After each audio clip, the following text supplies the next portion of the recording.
बागेश्वर धाम, आचार्य धीरेन्द्र शास्त्री सब आजकल चर्चा में हैं। और चर्चा में क्यों है ये सबको पता है कि क्या धीरेन्द्र शास्त्री जो करते हैं वो पाखंड है, उसमें अंधविश्वास है, या वाकई उनके अंदर कुछ शक्तियां हैं। क्या वो डर कर भाग गए जब उनसे कहा गया कि भाई आप इसका प्रमाण दीजिए, वगैरह वगैरह तमाम चीज़ें चर्चा में हैं। चर्चा करने के लिए हमारे साथ धीरेन्द्र शास्त्री जी खुद जुड़ रहे हैं। बहुत स्वागत है आपका।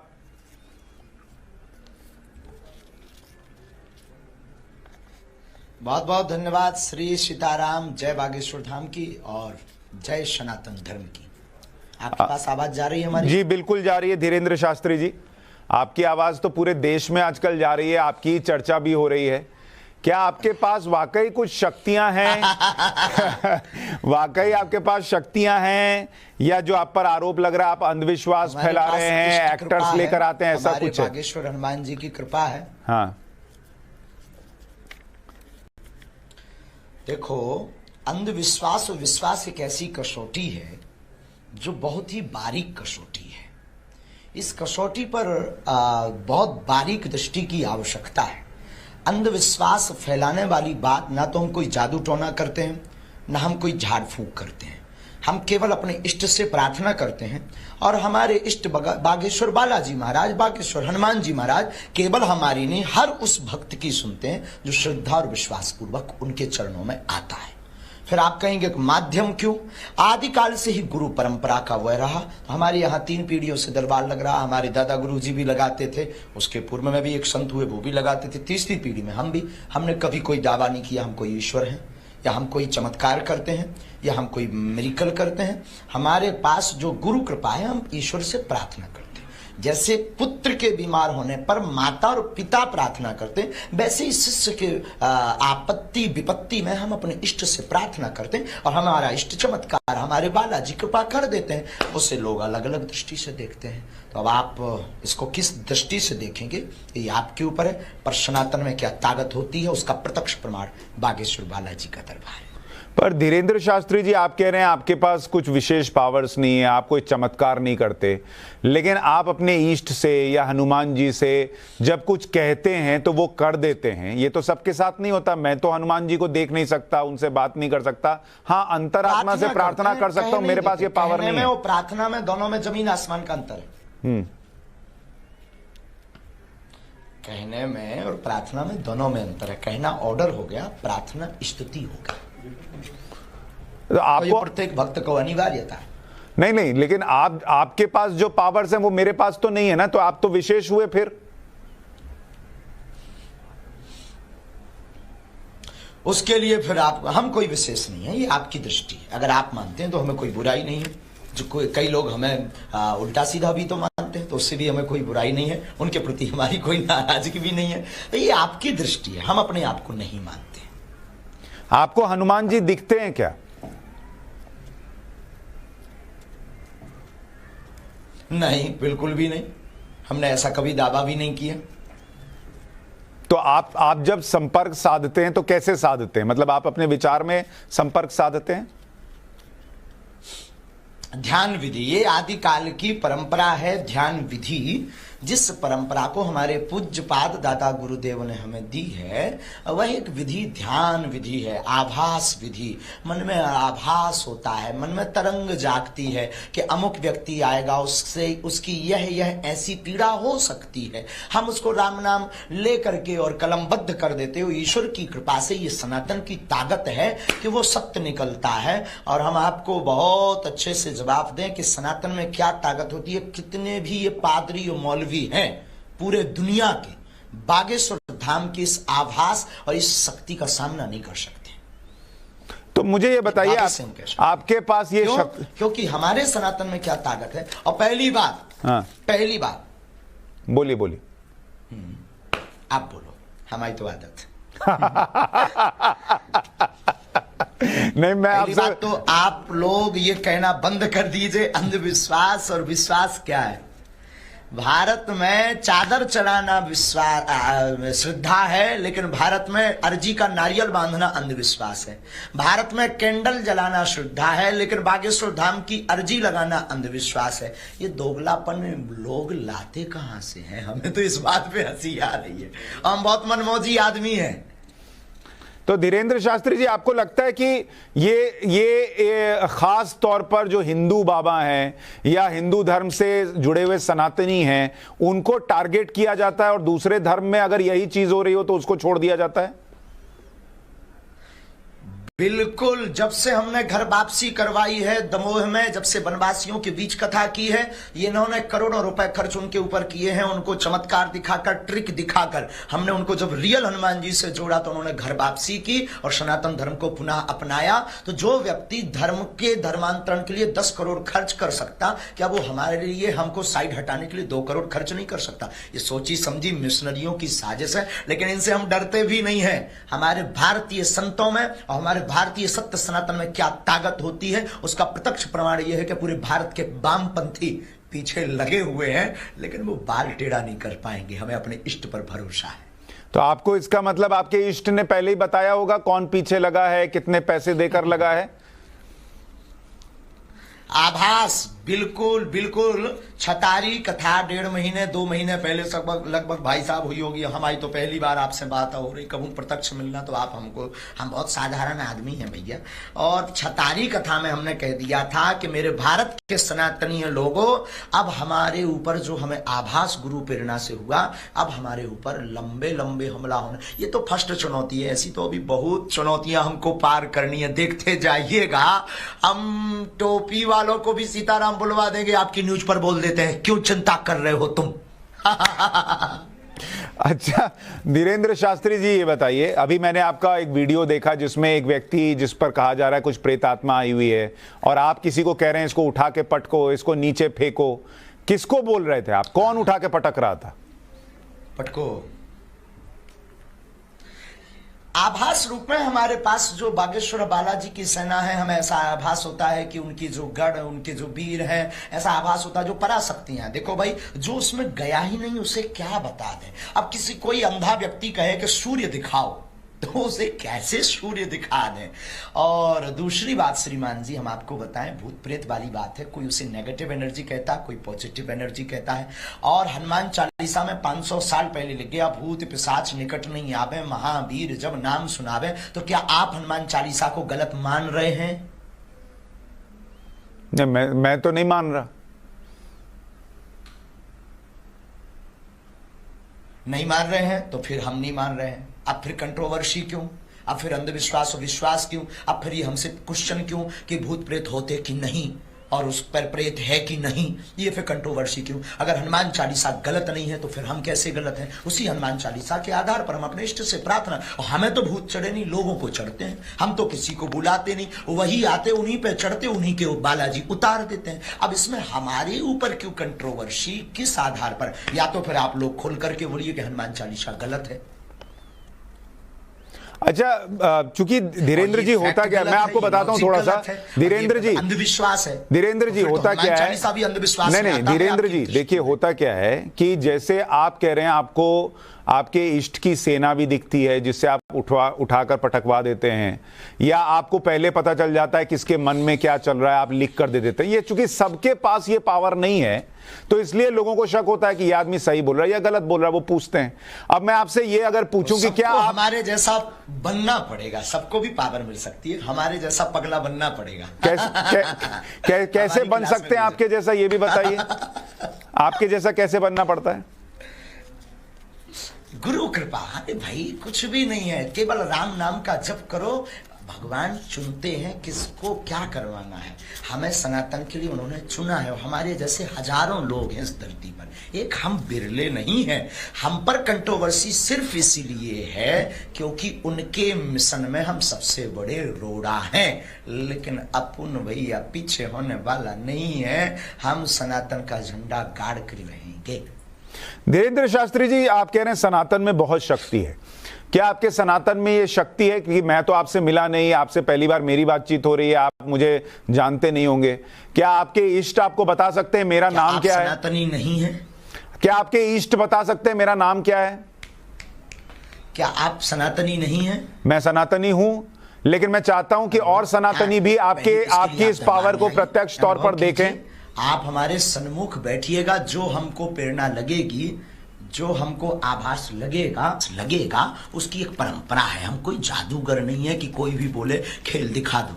हमारी एक गद्दी की महिमा है और परंपरा है। कल यहाँ पर खुला हुआ दरबार लगना है 20 और 21 को। हम कोई बंद कमरे में दरबार करते नहीं हैं, हम कोई लोगों से रुपया लेते नहीं हैं, हम किसी को बुलाते नहीं हैं। हमारा लाखों लोगों के बीच में दरबार लगता है और लाखों लोग अपने से आते हैं। तो भाई कुछ ना कुछ तो जोरदार का तमाचा है और उसके लिए आप आइएगा, वरना आप वहीं बैठे बैठे कृपा पा जाएंगे तो फिर तो ऐसी पूरी दुनिया पा जाएगी। फिर कौन हनुमान जी के पास आएगा? I am not magician, I am real सनातनी डिवोटी।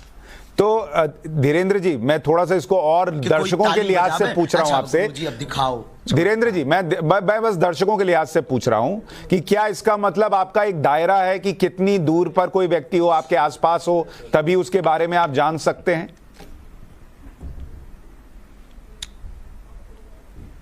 कोई दायरा नहीं है। दरबार की गद्दी की परंपरा है जो हमारे दादा गुरुजी लगाते थे। गद्दी पर आवाहन किया, श्री हनुमान जी से प्रार्थना की कि हे बागेश्वर बालाजी, जितने सन्मुख बैठे हैं उनकी जो जो पीड़ा है उन पर अपनी कृपा करो। हनुमान चालीसा का मन ही मन पाठ किया और मन में आभास को लेकर के पेन कागज लिया, लिखना शुरू कर दिया। उस कागज के आधार पर हमें आभास हो जाता है कि अमुक व्यक्ति की ये अर्जी है, उसके मन में ऐसे ऐसे प्रश्न हैं और ईश्वरीय सत्ता सनातन की क्या ताकत है उसका प्रमाण ये है कि जो व्यक्ति आता उसके वही प्रश्न निकलते हैं। बस इतना है। अच्छा धीरेन्द्र शास्त्री जी, क्या आप भूत प्रेत देख सकते हैं? आपने कहा आपने हनुमान जी को नहीं देखा, आपको आभास होता है, उनसे संपर्क है। क्या भूत प्रेत देख सकते हैं आप? हमने किसी को नहीं देखा। हम काहे भूत प्रेत को देखेंगे? काहे हम भैया मरे आदमी, हम जिंदा आदमी है भैया। भूत प्रसाद निकट नहीं आवे। इस हनुमान चालीसा की सिद्धि के कारण जय जय हो जाता है भैया। अच्छा धीरेन्द्र जी, आपको ये सब कब से होना शुरू हुआ? जब आपको लगा कि आपका ईष्ट से संपर्क हो रहा है, ये किस उम्र से शुरू हुआ? पहली बार कब हुआ? ये तो हवा। बहुत अच्छा प्रश्न, ये बहुत अच्छा प्रश्न है। हम जब 10-11 साल के थे तब जो हमारे दादा गुरुजी ग्रैंडफादर, वो जो है बागेश्वर बालाजी के उसी गांव में हम रहते थे। उसी गांव में वो सेवादार थे। वो हमको हनुमान चालीसा पढ़वाते थे, कुछ कुछ उपाय करवाते थे हनुमान जी के। तो हम 10-11 साल की अवस्था से वो उपाय करने लगे। फिर हमको 12-13 साल में आभास होने लगा। वो तो गुरु पकड़ते हैं अपने शिष्य को। हमको आभास होने लगा कि ये व्यक्ति आ रहा, हमसे ऐसे बात करेगा, ये अपना नाम ये बताएगा। तो हम बचपना था तो बोल नहीं पाते थे, लेकिन जब वो अपना नाम बताता था तो हम चौंक जाते थे कि अरे ये तो हमें पहले ही आवाज था, ये तो हमें पहले ही पता था, हम बोले क्यों नहीं। फिर जब गुरु जी का जब तक शरीर पूरा हो गया, फिर हमने अज्ञातवास साधना की, हमने राम नाम जप किया, तो हमको प्रेरणा लगी कि तुमसे सनातन का कार्य करवाना है। तो अब जो है वो दरबार लगने लगा, जैसे हमारे दादाजी लगाते थे वैसे ही हम बैठने लगे। बस सीधा सिंपल सादा जीवन है, उसमें कोई ऐसा नहीं है कि हमने कठोर तपस्या की हो ध्रुव प्रहलाद जैसी, नहीं, वो तो परंपरा है हमारी। तो धीरेन्द्र जी, जब आप 11 साल के थे और किसी बच्चे के साथ ऐसा हुआ था कि ये क्या, मैं अंदर से ये क्या पावर है, क्या हो रहा है मेरे साथ? हाँ, हमने बताया ना पहले कि ये उसका नाम हमें जैसे आभास हो जाता था तो हम सोचने लगते थे कि हमने पहले क्यों नहीं बताया, इसका नाम तो हमें आभास, इसका ये ऐसा बोलेगा, ऐसा हमें कैसे पता लग गया। हम गुरुजी को भी पूछते थे तो गुरुजी हंसते थे। बचपना था हमारा, अभी भी हमारा बचपना गया नहीं है, अभी भी बचपन ही है। तो लेकिन जो है फिर तो गुरुजी फिर जो है हमको साधना बताए, फिर वही सीताराम नाम का जप किया। अब ये टीवी का विषय नहीं है, ये अनुभव का विषय है। देखो भाई, मोहब्बत बताने का विषय नहीं है, मोहब्बत तो अनुभव, एंजॉय विथ लाइफ। तो ये लोग जो कह रहे हैं धीरेन्द्र जी कि आप उनसे डरकर भाग गए, क्या आप इनका चैलेंज स्वीकार करेंगे? इनसे कहेंगे कि हमारे आश्रम आओ और फिर जो तुम चाहते हो वो पूछ के देखो? I accepted. हमने तो घोषणा की है, आपके चैनल पे भी घोषणा की थी, आप भारत के कोई भी मिशनरियों को, कोई भी पादरियों को ले आइए, टिकेगा नहीं, हम गीला करके भेजेंगे, हमें अपने इष्ट पर भरोसा है, आप क्यों चिंता। और रही इनकी बात, हम भागने वाले भगोड़ा नहीं आए, हम रियल हिंदू हूं, हम हिंदू शेर हैं। और भैया 7 दिन की कथा हुई, आप इनको ये क्यों नहीं पूछते इन्होंने किसी पादरी पर कभी किया? इनको आप ये क्यों नहीं पूछते कि आपने बागेश्वर सरकार को लीगली चुनौती भेजी, कोई पत्राचार भेजा, कोई व्यक्ति भेजा, कोई जब हम कथा 7 दिन तक हमारी थी, मात्र ओनली 7 डेज तक, 11 तारीख तक, 13 तारीख तक पहले लोगों ने कहा करनी चाहिए, लेकिन 3 तारीख को हमने फाइनल कर दिया था जाने के पहले कि हम 5 से 11 तक ही कथा करेंगे, हमें गुरु जी के जन्मोत्सव में जाना है। और उसके बाद में 11 तक कथा थी, 2 दिन वहां भी खुला हुआ दरबार लगा, अभी भी नेट पे डला होगा ऑफिशियली पेज पे, 7 दिन कथा हुई। तब क्यों नहीं आए? तब क्या जूं रेंग गए थे? अच्छा, अब जब हम निकल आए, देखो भैया अपने सामने कोई बंद कमरे में कोई भी चुनौती, अब यहां भी जैसे 25 तारीख तक कथा थी, हमने 23 तक की है, करनी है हमको, और यहां से हम चले जाएं। अब 24 तारीख को वो बोले वाह हमने चुनौती दी तो बागेश्वर सरकार भाग गए, नक कटा। भाई जब हैं आ जाओ, कल किराया खर्चा ले लेना, तुम्हारी अगर पहुंचो उनके पास, उनसे कह देना बुढ़ापे में कहा बेफिजूली में हम टिबेटन में समय बर्बाद करवा रहे, इतने में हमें सेवा कर लेने। आप हैरान हो रहे जी हैं, रात के 10 बजे बेचारे आप भी बोल रहे कछु और देश की मुद्दा पे, गरीबी पे चर्चा करते तो भलो हो तो भारत को, हमारे पीछे पड़े हैं। तो उनसे कह दो कि ये दूध का दूध पानी का पानी कर लो, झंझट खत्म करो, सीधा आ जाओ, किराया खर्चा ले लो। हम अपने जगह भी नहीं है, हम भी दूसरे स्टेट में हैं और 200-250 किलोमीटर है, उनको खबर भेज दो you come here to Bageshwar Dham Darbar, झंझट खत्म। हमें जो आज्ञा जिज्ञासा लगेगी हम बता देंगे, नहीं लगेगी नहीं बताएंगे। निर्णय करना ना करना वो बालाजी का है। बेफिजूली की बातें ही क्यों इतनी हो। अच्छा धीरेंद्र शास्त्री जी, आपका ये जो अनोखा अंदाज है, नाते आप बताइए धीरेंद्र जी, आपका ये अनोखा अंदाज हमेशा से है? आप इसी तरह से बात करते हैं, जो कपड़े का स्टाइल है ये ऐसा ही है, ये आप इस तरह का भाव कैसे आता है? हम मस्त मौला रहते हैं, हमें कोई मतलब फिक्र, अरे हम मस्त मौला रहते हैं, हमें देखो ज्यादा झंझटों में टेंशन नहीं होती है, क्योंकि ये तो फर्स्ट चुनौती है। हम तो 24 घंटे मस्त मौला रहते हैं, ये हमारे गुरु की और बालाजी की कृपा है, ये सब सनातनियों का प्यार है हमारे लिए, और सब सनातनी पूरे भारत के साधु संतों का आशीर्वाद है, और हम भारत के संतों का नाम रोशन करके ही रहेंगे। हम ऐसा कोई कृत्य नहीं करेंगे जिससे सनातन झुके, हम ऐसा काम करेंगे, झंडा गाड़ेंगे कि सनातन की बुलंदी की जय जयकार कोने कोने में होगी। लेकिन धीरेंद्र जी, बहुत सारे लोग ये भी पूछेंगे, जैसे आप कह रहे हैं कि सनातन में ताकत है और आप जो है ईष्ट से बात करते हैं, लोगों का उपचार करते हैं, दूसरे धर्म के लोग कहेंगे वो भी अपने ईष्ट से बात करते हैं, पादरी भी हो सकता है अपने ईष्ट से बात करते होंगे, कोई कान में फूंकने वाला भी अपने ईष्ट से बात करता होगा, उनकी शक्तियां कम है क्या? यही तो देश का दुर्भाग्य, कभी पादरियों के पीछे गए ही नहीं तुम लोग, कभी पादरियों के पीछे गए ही नहीं तुम लोग, कभी उन पर एक्शन लिया ही नहीं। और वो जो है निरल मूलन, वो कभी उन्होंने कभी ये किया ही नहीं है। और ये हिंदू सॉफ्ट कॉर्नर है, सनातनी हिंदू, हर बार इन्हीं संतों को टारगेट बनाया जाता है, लेकिन हम टारगेट बनने वाले नहीं हैं भाई साहब, हमारे साथ आप लोग हो, क्योंकि आप भी तो सनातनी ही हो और आप भी हिंदू ही हो और मानव भी तो हो आप। हम किसी के रुपया लेते हो, हम किसी को पाखंड फैलाते हो, हम किसी को धमकी देते हो, हम किसी के ये दावा करते हो कि हम तुम्हारा कैंसर ठीक कर देंगे, हम तो अपने इष्ट से प्रार्थना वर करते हैं, हम किसी को बुलाते हो। अब कोई आ जाता है तो हम क्या करें श्रीमान जी? तो एक बात बताइए, आपके इष्ट आपके कहने पर किसी का इलाज कर देते हैं, उसी व्यक्ति के खुद के उन इष्ट से कहने पर इलाज क्यों नहीं करते? अरे भाई फिर वही बात, इष्ट हमारे गुलाम थोड़ी है, हम उनके चरणों के सेवक हैं। ये प्रार्थना में, साधना में, तपस्या में, ध्यान में ये ताकत है, वैदिक मंत्रों में, हम ये बताना चाह रहे हैं बस। अच्छा ये बताइए, आप जहां हैं वहां ठंड कम है या आपको भी राहुल गांधी की तरह ठंड कम लगती है? अरे नहीं नहीं, जो देखो हम कंबल पहने, ठंड कम नहीं है, हमको कंबल पहने, ये कश्मीरी कंबल पहने भैया। और आप कभी आना, एक आध बार जरूर आना, आप बाय न्यूज चैनल के एंकर बन के नहीं, साधारण एक स्नेहत्व के नाते, मानवता के नाते हमें लगता है आपको करीब से हमें देखना चाहिए और हमारे दरबार को ऑब्जर्व करना चाहिए। क्या हम अंधविश्वास फैला रहे या सच में लोगों को अंधविश्वास के खिलाफ जगा रहे? गुनिया, ओझा, तांत्रिक, पादरी ये बहला फैला करके, ट्रिक दिखा करके जो लोगों को बुद्धू बना रहे थे, हमने उनकी दुकानें बंद करवा दी है बागेश्वर बालाजी के नाम से।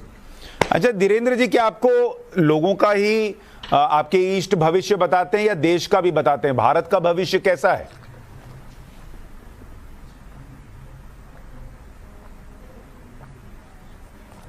देखो, बहुत अच्छा प्रश्न है ये कोई बहुत काम की बात है, इससे हृदय गदगद है, इससे गदगद है हमारा। हम भविष्य नहीं बताते, हम ईश्वर से प्रार्थना करते, और जो पर्चे पर लिखता है, जो जैसा प्रश्न करता है, हमारे पास राजपीठ के लोग भी आते, हमारे पास पूरे प्रदेश की मंगल कामना वाले लोग भी आते, हमारे पास पूरे राष्ट्र की, सनातन हिंदुत्व धर्म की उन्नति की कामना वाले लोग भी आते। जो जैसी प्रार्थना करते, उनको यथा उचित जवाब उस पर्चे पर लिख कर आ जाता है। तो मतलब अगर मैं आपके पास आकर पूछूं कि भारत का भविष्य कैसा है, तब आप भारत के भविष्य के बारे में बता पाएंगे। अच्छा, ये आपकी कप की भी बड़ी चर्चा, ये आपके दादाजी का कप है जिसमें आप दिन में 30-40 बार चाय पीते हैं? ये हमारे दादा गुरुजी का कप है। हाँ, ये नरीली है, खोपड़ी है, इसका नाम है खोपड़ी। ये खो और पड़ी, इसीलिए इसका नाम है खोपड़ी। और मैंने सुना आप दिन में 30-40 कप चाय पी जाते हैं।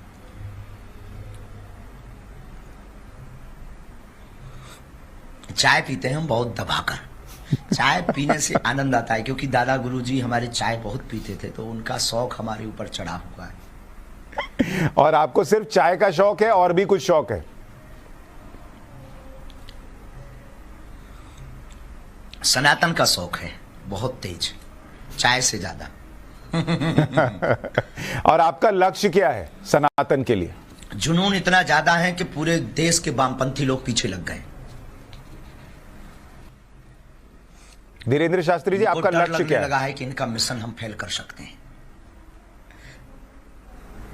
लक्ष्य सिर्फ सनातन, सनातन, सनातन, सनातन, भारत, भारत, भारत, विश्व गुरु, विश्व गुरु, विश्व गुरु। तो आपको सुन के तो वो लोग घबरा जाएंगे जो ये नैरेटिव फैलाते हैं कि भारत हिंदू राष्ट्र बन रहा है।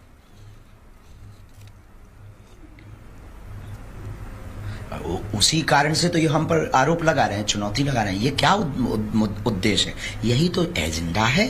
घबरा जा रहे हैं कि घबरा गए, दहशत में हैं, प्राण उनके निकल रहे, वे सब कछु खर्चा करवे तैयार है, रुपया भी, लुगैया भी, न जाने का उनकी जय जय हो गए। आपको लगता है भारत कभी हिंदू राष्ट्र बन जाएगा? आप चाहते हैं भारत हिंदू राष्ट्र बने? हिंदू राष्ट्र है, बस घोषणा की आवश्यकता है, इसीलिए तो हम लगे हैं, हम हिंदू राष्ट्र बनवा करके रहेंगे। हमें पता है हम ना भी बना पाए, पर क्रांति तो जगा कर रहेंगे। आपके हिंदू राष्ट्र की परिकल्पना क्या है? वहां मुस्लिम, सिख, ईसाई रहेंगे? राम राज्य, रामचरितमानस का आधार।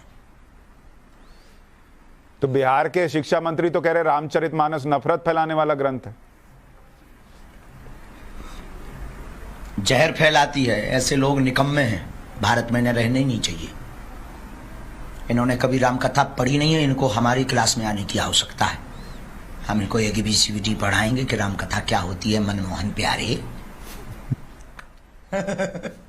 आप इतना स्वच्छंद बोलते हैं, खुल के बोलते हैं, फिर भी सारे नेता मैंने देखा आपके चरणों में ही बैठे रहते हैं। आपको कोई पॉलिटिकल प्रेशर महसूस नहीं होता? क्योंकि सांच को आंच नहीं, जो सत्य होता है वो कभी झुकता, डिगता, टिकता, डरता नहीं, झुकता और डरता नहीं है, हमेशा टिकता है। और झूठ का आकर्षण कुछ देर के लिए जरूर होता है, पर टिकता नहीं है। श्रीमान जी, बड़े बड़े लोगों ने हमें चुनौती दी, हमारे पीछे लगे, पर टिके नहीं। क्यों? क्योंकि झूठ ज्यादा देर टिकता नहीं, और पॉलिटिक्स से हमें मतलब नहीं। हम तो पूरे विश्व की मंगल कामना करते हैं। हम उस धर्म से हैं जहां वसुदेव कुटुंबकम की चर्चा करते हैं। तो हमारे पास अगर वो आते हैं तो बहुत कुछ आशीर्वाद भी तो पाते हैं सन्यासी बाबा का। लेकिन आप जिस धर्म की बात कर रहे हैं वो तो कभी कन्वर्जन में विश्वास नहीं रखता। आप कह रहे थे कि मैं टोपी वालों को भी सनातनी बना दूंगा। बिल्कुल, क्या भाई, उनको सनातनी बनाने में कौन सी बुराई है? सनातनी मतलब वो पहले से हैं, बस कुछ दिनों के लिए भूल गए हैं। कोई अपने बाप को बाप ना कहे तो इसमें बाप की कोई गलती नहीं है, बेटा की गलती होती है। अब कोई बेटा बाप को बाप ना कहे तो इसमें उसकी बाप की बेचारे की क्या गलती है, माय डियर? पर धीरेंद्र शास्त्री जी, उन्होंने अपना एक रास्ता चुन लिया ईश्वर तक पहुंचने का। क्या वो रास्ता सनातन से होकर गुजरे, ये जरूरी है?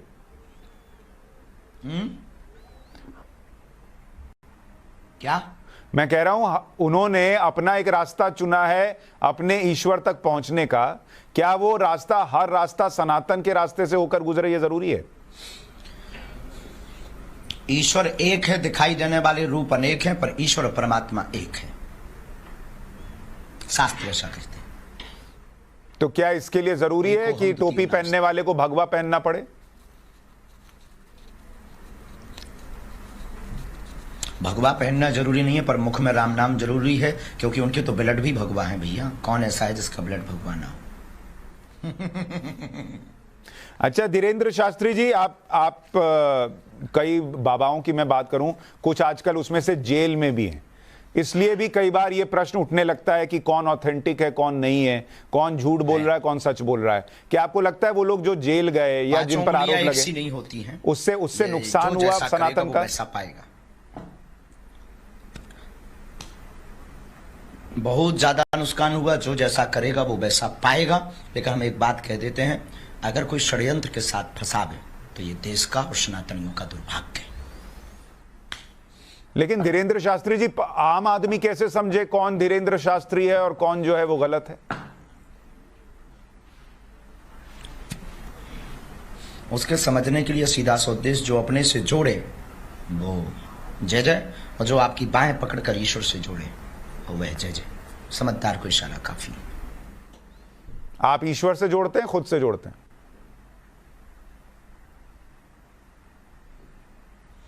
खबर नहीं, आपको अनुभव करना चाहिए। हम तो कुछ भी बोल सकते हैं, हमारी बात कौन मानेगा? आपका अनुभव क्या कहता है? कभी आइए सामने। और उसके लिए आपके आश्रम आना पड़ेगा। आश्रम जरूरी नहीं, दरबार लगता है। हम आपके दिल्ली भी आएंगे, भोपाल भी आते हैं, इंदौर भी आते हैं, मुंबई भी जाते हैं, जहां आपको लगे। अभी रायपुर है, हमारा आश्रम थोड़ी है। रायपुर तो हमारी भारत माता की माटी है। छत्तीसगढ़ हमारी छत्तीसगढ़ महतारी की माटी है, भूमि है। और ये देश, ये भूमि किसी की नहीं हुई है, प्रत्येक राष्ट्रवादी हिंदुत्ववादी लोगों की भूमि है। तो आप आइएगा, जरूरी नहीं आश्रम आए, आश्रम हमारे आए। और हमारा आश्रम है कहाँ? बागेश्वर बालाजी का धाम है, वहां आए। हमने कोई ऐसी आश्रम की व्यवस्था भी नहीं बना रखी है। 3 साल से अन्नपूर्णा भंडारा चल रहा, 121 बेटियों का विवाह फिर से करने जा रहे हैं, हर साल कर रहे हैं। एक बहुत बड़ा कैंसर हॉस्पिटल बनाने जा रहे हैं। आज तक किसी भी न्यूज वाले ने इन पर चर्चा नहीं की। ये दुर्भाग्य है, इसलिए हम अपना आश्रम नहीं कहते। अच्छा, आपने मुझे निमंत्रण दिया, मैं भी आपको निमंत्रण देता हूं, आप कभी हमारे स्टूडियो आइए। भारत सरकार शस्त्र के लाइसेंस भी देता है, पहले उनको बंद करवाइए। और बुलडोजर हमने आत्मरक्षा के लिए कही है। किसी को अगर अपनी जानमाल का खतरा है तो वो क्रेन रख ले, हमें क्या प्रॉब्लम? पर ऐसे लोग क्रेन रखेंगे तो फिर पुलिस क्या करेगी? के लिए, टीआरपी के लिए हम कभी कोई बयान भी नहीं देते हैं। एक बात बड़े स्पष्ट रूप से कहते हैं, सनातन के लिए देते हैं। पर धीरेंद्र शास्त्री जी, सब क्रेन रखें, बुलडोजर रखें तो फिर कानून व्यवस्था कहां बचेगी? कानून व्यवस्था के सहयोग के साथ में। लेकिन जब कानून व्यवस्था बहुत देर से आवे, जब कानून व्यवस्था चरमरा जावे, जब कानून व्यवस्था लगे कि सहयोग नहीं कर पाएगी, बहुत देर से आएगी, उसके पहले अगर कोई प्राण आपकी घातक कर ले, कोई आपकी हत्या कर दे, तो फिर कानून तो तब होगा जब शरीर होगा। और शरीर नहीं होगा तो कानून का रक्षण, और हम अपने संविधान का रक्षण कैसे करेंगे? तो कानून के साथ आत्मरक्षा रखना चाहिए। ठीक है धीरेंद्र शास्त्री जी, बहुत सारे आपके भक्त आपका इंतजार कर रहे हैं और आज एक मकसद था आपसे चर्चा करने का। आप जब नहीं भी आए थे तो हमारा शो है न्यूज की पाठशाला, और उसमें हमने ये मुद्दा हो गई। आप बहुत प्यारे हो, आपकी जिंदगी में खूब जय जयकार बनी रहे। मैं बस, हमें कोई दिक्कत नहीं है, हमें बहुत ज्यादा इन चुनौतियों से डर भय या बहुत ज्यादा विचलितता नहीं होती। आप बहुत अच्छे हो, कभी आइएगा, ये सब चलता रहेगा। ये तो एक बहाना था, असलियत में सनातनी हिंदुओं को हमें जगाना है। बहुत बहुत शुक्रिया धीरेंद्र शास्त्री जी, हमसे बात करने के लिए बहुत धन्यवाद आपका। उन तक एक लास्ट खबर हमारी उन तक भेज दीजिएगा जी। मीडिया हब, डिबेट 3-13, ये जितने भी लोग हैं जिनको दिक्कत है, उनसे कहिए आप बागेश्वर दरबार में जाकर देखिए। ये डिबेटों में अपना टाइम बर्बाद क्यों करेंगे? और वो जो है वो निरुलुमुनन, उनके वो जो बुढ़ापे का उनका शरीर है, तो बेचारे कहीं हाई ब्लड प्रेशर ना हो जावे। उनसे कह देना, काय को बेफिजूली में दिन न रात तुम कान में ये खुस्सा खोसे रहोगे, हम आओगी 2-2 घंटा बर्बाद जाते। इससे अच्छे हम 2 घंटे में किसी का भला कर देंगे, भगवान से प्रार्थना उसके लिए कर देंगे, सनातन की चर्चा कर लेंगे। उनसे कहना, ये मैटर ही खत्म करो, दूध का दूध पानी का पानी, दरबार में आ जाओ, झंझट खत्म, किराया खर्चा हमसे ले लो, गीलो करके हम भेज देंगे। सियावर रामचंद्र की बोलो गलत हो तो।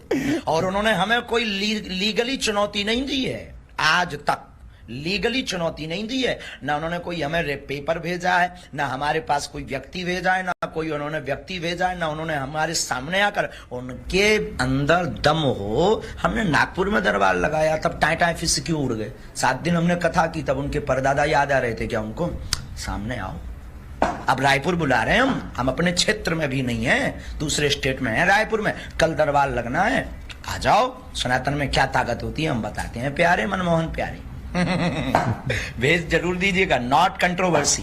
हम इस चैप्टर को खत्म करना चाहते हैं, हमारा उद्देश्य सिर्फ इतना है, जो लोगों के मन में मलाल आ रहा है उस मलाल को हम शून्य करना चाहते हैं। जाते जाते एक आखिरी प्रश्न है मेरा, जवाब देने पर, सफाई देने पर, क्योंकि सांच को आंच नहीं और सत्य को प्रमाण की आवश्यकता नहीं। धीरेन्द्र जी एक आखिरी प्रश्न का जवाब देते जाइए। अंतिम, नरेंद्र मोदी जी आपको कैसे लगते हैं बतौर प्रधानमंत्री? बोलो हमारे प्यारे, बोलो। सनातनी विचारधारा वाला हर व्यक्ति हमें प्रिय है। हम किसी पार्टी के सपोर्टर नहीं है, हमारी खुद की पार्टी है, बजरंगबली पार्टी। उसका निशान है मुगदर, उसका नारा है जो राम का नहीं वो किसी काम का नहीं, vote for you my dear. तो राम मंदिर तो मोदी जी ही बनवा रहे हैं, तो फिर आपको मोदी जी पसंद है इसका मतलब? बहुत अच्छा है राम मंदिर, और ये काशी का काम हो गया, मथुरा अभी बाकी है, उधार डला है, बहुत अच्छा है। चलिए, बहुत शुक्रिया धीरेन्द्र शास्त्री जी हमारे साथ जुड़ने के लिए, बात करने के लिए।